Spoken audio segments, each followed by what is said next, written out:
Hello viewers, welcome to my channel মোমোর সাথে রান্নাবান্না। আশা করি সকলে ভালো আছেন।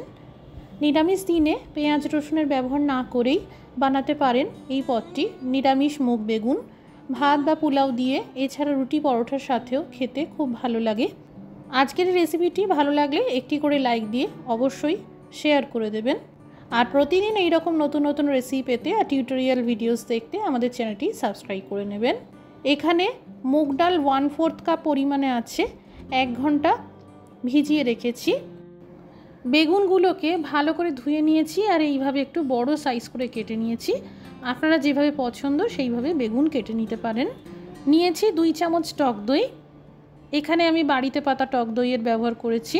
1 চা চামচ জিরের গুঁড়ো, 1 চা চামচ ধনের গুঁড়ো, সামান্য হলুদ গুঁড়ো, সামান্য করে লঙ্কার গুঁড়ো, কালারের জন্য কাশ্মীরি লঙ্কার গুঁড়ো, সামান্য করে লবণ, সামান্য চিনি আর আধা চা চামচ গরম মশলার গুঁড়ো দিয়ে ভালো করে মিশিয়ে নিলাম। এই দই মশলার পেস্ট 5 মিনিট এইভাবে রেখে দেব। শুধুমাত্র হলুদ গুঁড়ো মাখিয়ে বেগুনের পিসগুলোকে হালকা ভেজে নিতে হবে। বেগুন ভাজার সময় কোনো রকম লবণ দেওয়া যাবে না। বেগুন ভাজা হয়ে গেল, একটা প্লেটে তুলে নিলাম। এবার ওই একই তেলে দিয়ে দিলাম আস্ত জিরে, তেজপাতা, শুকনো আস্ত লঙ্কা, গোটা এলাচ, দারচিনি স্টিক, গোটা লবঙ্গ আর গোটা গোলমরিচ দানা, দিয়ে দিলাম কিশমিশ, হালকা করে ভেজে নিলাম। এবার দিয়ে দিলাম টমেটো পিউরি, সেই সাথে আদা বাটা ও কাঁচা লঙ্কার পেস্ট। কাঁচা ভাব চলে যাওয়া পর্যন্ত ভেজে নিতে হবে।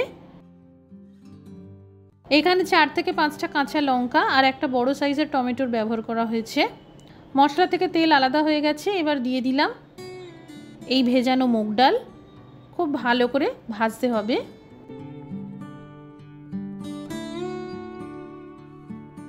দিয়ে দিলাম এই দই মশলার পেস্ট। খুব ভালো করে ভেজে নিতে হবে যাতে দইয়ের কাঁচা ভাবটা একদম চলে যায় আর এই জল ভাবটাও না থাকে। মশলা ভাজা হয়ে গেছে। এবার এই চায়ের কাপের মাপ করে জাস্ট 2 কাপ জল দিয়ে দিলাম। স্বাদ অনুসারে লবণ দিয়ে দিলাম। কম আঁচে ঢাকা চাপা দিয়ে রান্না করব। মুগ ডাল সিদ্ধ হয়ে গেছে। এবার এই ভাজা বেগুনের পিসগুলোকে দিয়ে দিলাম। সেই সাথে সামান্য করে চিনি দিয়ে দিলাম, নিরামিষ রান্নায় টেস্ট বাড়াবে। ঢাকা চাপা দিয়ে আরও 2 মিনিট রান্না করব। বেগুন সহ মশলার গ্রেভি সব ভালোভাবে সুসিদ্ধ হয়ে গেছে। এবার আঁচটা বন্ধ করে দিলাম। মিশিয়ে দিলাম সামান্য ঘি আর কুচানো ধনেপাতা। তৈরি হয়ে গেল সম্পূর্ণ নিরামিষ মুগ বেগুনের রেসিপি। গরম গরম পরিবেশন করবেন। ভাত, পোলাও, রুটি, পরোটা সব কিছুর সাথে খেতে খুব ভালো লাগবে। আজকের রেসিপিটি দেখার জন্য অসংখ্য ধন্যবাদ। সবাই ভালো থাকুন, সুস্থ থাকুন।